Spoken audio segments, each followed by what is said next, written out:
Ouais. Donc on suivra ça évidemment, mais donc pour aller sur Podziemski, le programme du jour il est très simple, hein, le Podspod. On va parler un peu de l'histoire parce que vous allez voir que, bon l'histoire on va pas raconter qu'est-ce qu'il a fait quand il était au collège ou sa famille ou quoi, mais le parcours plutôt que l'histoire, pardon. Le parcours est hyper intéressant, vous allez voir à quel point tout peut aller très vite, hein, justement avec un mec comme Podziemski. Et puis ensuite on fera le scouting report un peu classique. Mais c'est vrai que par rapport à l'histoire et son parcours, c'est vachement intéressant. Donc je rappelle, hein, il est de 2003 lui, né en 2003. Il vient du Wisconsin d'ailleurs.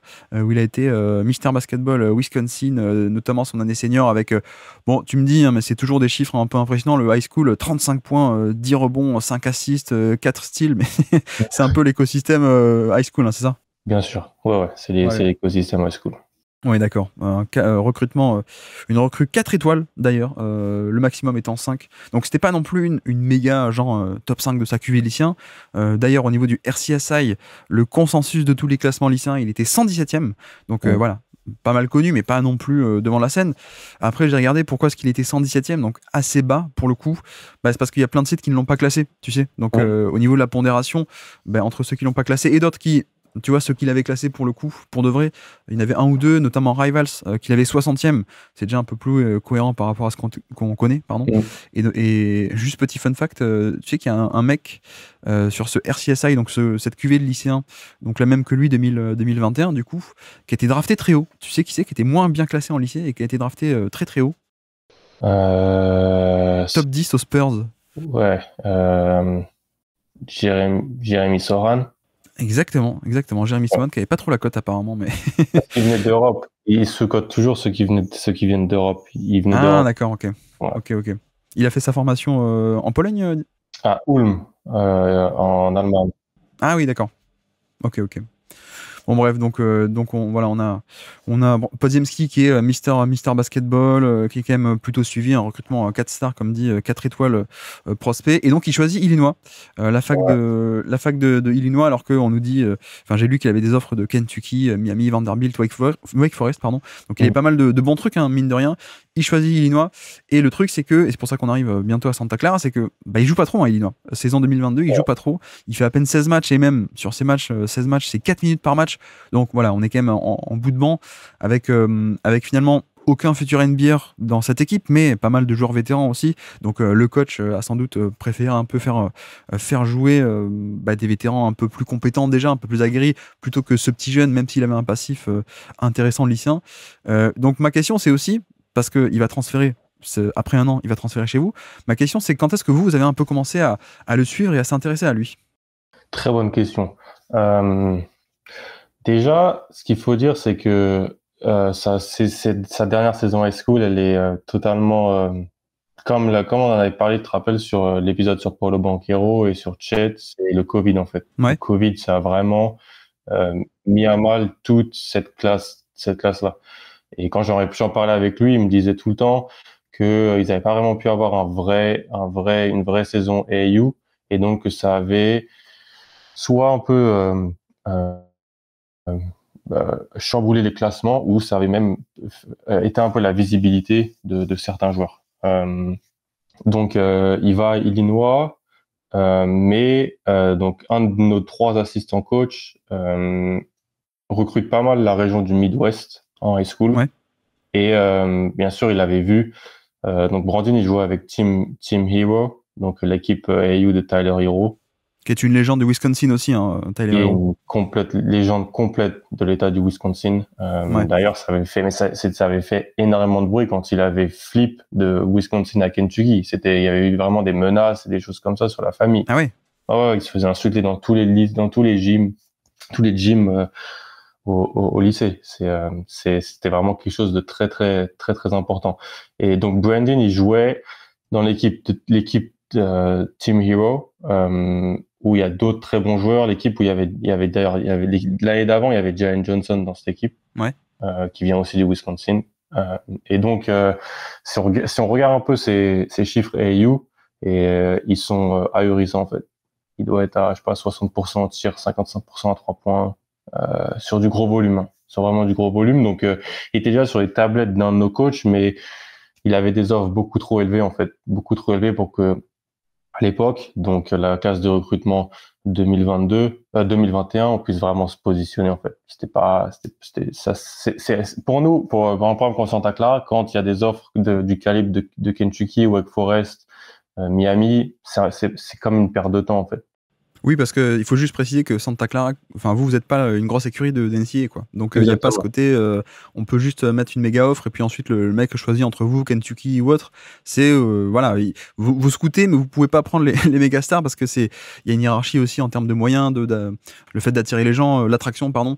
Exactement. Et puis le niveau de la conférence, on avait parlé déjà, mais qui est une bonne conférence, mais qui est pas la conférence qui fait rêver les plus gros prospects, quoi. Exactement, c'est une top 8 conférence, mais c'est plus une conférence qui est souvent entre la 6e, 7e, 8e place plutôt que 2, 3, 4 ou même la première. Donc, en fait, il faut aussi une certaine forme de réalisme. Et donc, nous, quand on scoute des prospects américains et AU, on est un peu au tiers plus bas et on essaie vraiment de trouver, de gratter les profils sous-évalués, en fait. C'est vraiment de trouver un peu les diamants un peu. Donc il y a des joueurs qui ont un peu des soucis, mais on pense qu'on va pouvoir les développer ou qu'il y a quand même des choses vraiment un peu à bosser. On pense vraiment que c'est des profils sur-recrutés comme l'était Jalen en fait quand il était en sortie de lycée. Et donc Brady était connu de notre staff, mais on n'avait pas perdu de temps. Et en fait, le jour où il met son nom sur le portail des transferts, notre coach, il a même pas regardé son film à Illinois, il l'a appelé directement en fait. C'est-à-dire que on est la première école qu'il a appelé. La première école qu'il a appelé parce que lui, de son expérience, de ses 10 ans, 15 ans à regarder du AAU, il me l'a dit, il le disait, il dit, j'ai pas besoin de regarder plus pour savoir que nous, on parlait pas NBA ou autre chose à l'époque. On veut savoir que ça peut être un bon joueur de WCC, en fait. Voilà. Si t'es recruté par Illinois, que t'es recruté par ces programmes-là, et qu'en plus, t'étais un très bon joueur sur le meilleur circuit AAU du monde, donc le circuit Nike, bien sûr, il y a pas de loi où c'est sûr à 100%, mais ça donne quand même pas mal de garanties. Donc, ça a été le process, et ensuite, ils ont regardé, et moi, à l'époque, j'étais en France, et donc on a regardé tous ces clips offensifs et défensifs à Illinois. Et en fait, il y avait 70 minutes à peu près, je pense, de jeu. Et moi, juste en regardant un peu les stats avancées dès le début sur 70 minutes, j'avais vu du rebond, de la passe, et on a complété ça avec les pourcentages au tir sur un gros volume en AU, et on s'est dit, OK, il y a quelque chose à faire.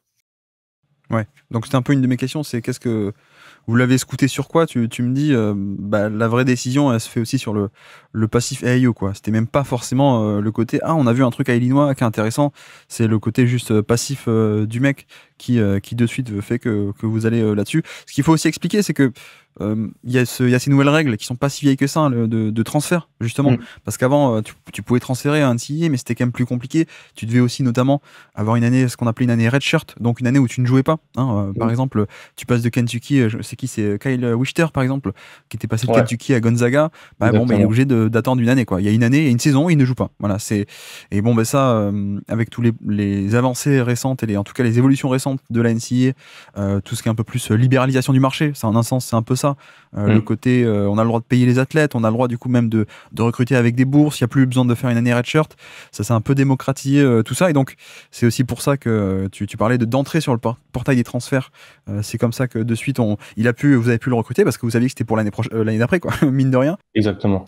Et qu'au final il y a aussi ce truc de, alors je sais pas, je te pose la question, mais vu que vous n'avez pas les plus grands moyens, le plus grand pouvoir d'attraction, je suppose que vous devez avoir une base de données assez énorme en fait, on surveille pas mal de monde. Donc, en même temps, et on voit qui réussit pas, qui est-ce qui pourrait nous retomber dans les bras au bout d'un moment. Enfin, je suppose qu'il y a aussi vous avez pas que Podziemski en vue, quoi. Vous regardez un peu tout le monde. Exactement. On va dire que c'est très vrai ce que tu dis. On va dire que à pour chaque étage de l'équipe NCAA, tu peux avoir des cibles différentes, en fait. Et en fait, pour une bonne ou une mid-major, c'est-à-dire c'est pas comme nous, c'est-à-dire une fac, une bonne équipe d'une conférence moyenne, il y a plusieurs profils qui peuvent être attractifs, et notamment le profil du joueur recruté par une très bonne fac qui n'a pas joué. en fait. Ouais. Et qui n'a pas joué et qui cherche un peu à se relancer. C'est aussi pour ça que l'année d'avant, on avait pris Parker Brown, le grand frère de Christian Brown, Ah oui, le joueur des Nuggets. Ouais, son grand frère qui était à Missouri d'accord. et qui n'avait pas joué pendant 2 ans. Et ben nous, on l'a récupéré et ça a été un titulaire pendant 2 ans pour nous parce que il y a beaucoup de bons joueurs dans ces grosses facs, en fait. Et c'est pas parce que tu ne joues pas que tu peux pas jouer à l'étage un peu inférieur. Donc, c'est des cibles principales et souvent, c'est des joueurs que nos coachs ont vu en high school, ont vu en AAU. Des fois, des fois, certains sont surévalués, hein. Et ils vont dans ces grosses facs-là et nous, on va pas vraiment se positionner dessus si ça marche pas parce qu'on pense que même à notre niveau, c'est pas vraiment ce qu'on attend ou en termes de schéma ou de fit pour la philosophie de notre coach, ça fonctionne pas. Mais on va dire que ce type de joueurs-là, c'est les joueurs qui peuvent être de très très bonnes cibles pour nous parce que souvent ce sont des joueurs qui avaient un haut pédigré au lycée, un haut pédigré en AAU et qui ont eu l'impression d'être un peu barrés, de pas pouvoir s'exprimer et ils cherchent pas mal de fois juste un meilleur fit, un fit pour pouvoir s'exprimer. Ouais. Et quand tu parles à Brandon, il te dit que moi il me le disait, il disait j'ai rien contre Illinois en fait, il a été là-bas, il avait 19 ans et devant lui il y avait des joueurs de 24 ans en fait, 23, 24 ans. Donc c'est un peu compliqué d'être meilleur que tout de suite. Dans sa tête, il pensait sûrement qu'il est meilleur parce que c'est la mentalité qu'il faut que ces sportifs adoptent, pardon. Mais ce qu'il a fait très bien là-bas, c'est qu'il s'est entraîné tous les jours contre eux et avec eux et que le programme de muscu et de développement musculaire, de développement physique de Illinois est l'un des 5 meilleurs du pays, je dirais. Et donc on a eu un joueur qui, quand il est arrivé sur notre campus, était prêt physiquement. Ça, c'était incroyable. C'est pas de là que vient Brandon Paul, à tout hasard. Je crois que Brandon Paul, c'est le Illinois. Hein, Peut-être. Mais ils sont reconnus pour ça, en tout cas. Ouais. Mais alors, du coup, tu t'as un peu répondu déjà à quelques questions. Qui prend la décision? On est sur le coach, hein, qui est un peu Ouais. à la base de ça. Et ensuite, il vous demande, vous, de confirmer. Je suppose que c'est un peu collégial, mais il y a le coach. Qu'est-ce qui vous plaisait chez lui? Ça, tu nous as dit un peu, notamment le passif AAU et les qualités qu'on connaissait déjà, hein, pour le coup. Mais ce qui m'intéresse, c'est finalement, comment est-ce que vous avez fait pour l'avoir? Dans le sens où, quel rôle? Alors, tu me dis, si t'as pas le droit de répondre, si t'as pas envie, hein, mais quel rôle un peu vous avez essayé de lui vendre? Parce que, tu vois, le mec qui a un échec à Illinois, bon, c'est pas, ça peut arriver, mais je suppose qu'il y avait aussi d'autres équipes comment dire, de haut standing ou de grosses conférences aussi qui étaient aussi, qui avaient des offres sur la table, je suppose. Donc, comment est-ce que vous faites pour attirer un mec comme ça, qui, sur une fac qui est un peu plus modeste? Quel projet vous lui avez vendu? Est-ce que c'est, bon, bah, viens, tu vas être la star du projet carrément? On va dire qu'il y a parfois dans la vie, je pense, des alignements de planètes. Et je pense c'est même pas qu'il y a eu la vente de l'idée de Jalen Williams, mais c'est ce que Brandon s'est dit lui-même, en fait, je pense. Ouais. C'est-à-dire quand il est recruté, c'est en fin avril-mai 2022. Jalen est dans le processus draft, il commence à monter, vraiment monter. Et je pense que on avait besoin de 2 joueurs dans le portail des transferts, 2 arrières ailiers, et donc on en a pris un très vieux, plus vieux, qui venait de Tennessee State, Carlos Marshall, qui avait 23 ans, qui était un joueur prouvé en NCAA, parce que on voulait pas partir sur 2 joueurs entre guillemets non prouvés, on voulait un peu assurer les arrières. Et on est parti sur Brandon, et je pense que lui tout de suite il s'est dit je suis assez bon pour être on en parlera, mais sa personnalité, c'est pas de l'arrogance, il est extrêmement confiant en lui. Il disait juste, j'ai besoin du fit, du schéma, du bon coach, du bon fit pour exprimer mon talent parce que je suis un joueur NBA. Bah, tu peux en parler maintenant, hein, si tu veux, de sa personnalité. Ouais. Vas-y. Et en France, peut-être des gens diraient de l'arrogance. Moi, je dirais juste quelqu'un qui travaille tellement et qui est tellement dans l'ultra précision de tout de A à Z en termes nourriture, sommeil, entraînement, tout ça, qui est vraiment tellement dans l'excès dans ces choses-là qu'il te dira que il est meilleur que toi ou meilleur que d'autres parce qu'il travaille plus en fait. D'accord. Et donc ça vient aussi du passé, c'est-à-dire qu'il a été dans une école au lycée, il était dans une école militaire. Il en parle souvent, il dit que ça l'a aidé un peu sur le sérieux notamment. Et donc c'est vraiment quelqu'un qui qui est en plus d'être avec le délire de quand on en parlait un peu la mémoire photographique Ouais. qu'il a plus la passion qu'il a pour le basket est juste un travailleur incroyable. Et donc en fait lui je pense que dans sa tête c'était ok, à Illinois j'ai juste pas eu les clés pour pouvoir m'exprimer. Ça veut pas dire que je suis pas assez bon, ça veut pas dire qu'Illinois m'ont pas respecté tout ça, c'est juste que ça a pas fonctionné. Donc voilà, j'ai juste besoin d'un endroit pour que ça fonctionne, pour que je puisse m'exprimer. Et en fait, je pense qu'il avait juste besoin de voir que ça avait marché pour quelqu'un comme Jalen, en fait. Donc sa confiance n'était même pas à ce point ébranlée par l'échec Illinois, finalement, tu dis. Ah non, franchement, alors peut-être que c'est de façade et qu'à l'intérieur c'est Ouais. différent, mais vraiment pas. Lui, il a vraiment pris Ok. ça comme une étape, en fait. C'était une étape. Ouais, bah, déjà, c'est bien d'avoir cette mentalité et c'est peut-être aussi à la base de son succès parce que on connaît aussi des cas où, bah, tu vois, ou même en NBA, de mecs qui se fait drafter dans la mauvaise équipe, il y a déjà 3 mecs sur son poste et c'est un peu la fin, quoi, tu vois. Donc Clairement.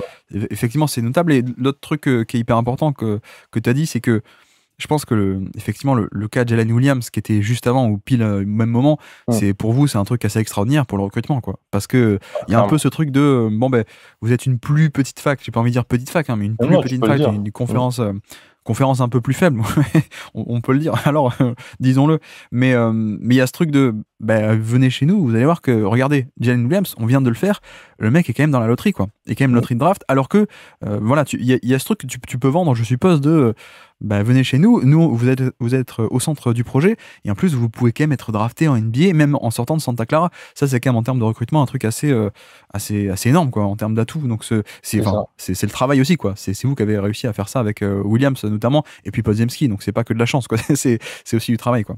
Ouais, exactement. En fait, c'est ce qu'il faut souvent. Tous ces gamins ont le rêve de la NBA et c'est normal. C'est normal, hein, c'est le Graal, c'est ce qu'ils regardent depuis qu'ils sont petits. Et en fait, ce qu'il faut leur dire parfois, c'est que c'est pas parce que tu vas dans une conférence comme la WCC ou même comme d'autres mid-major, hein, la Mountain West par exemple ou la A10, que tu disparais des radars en fait.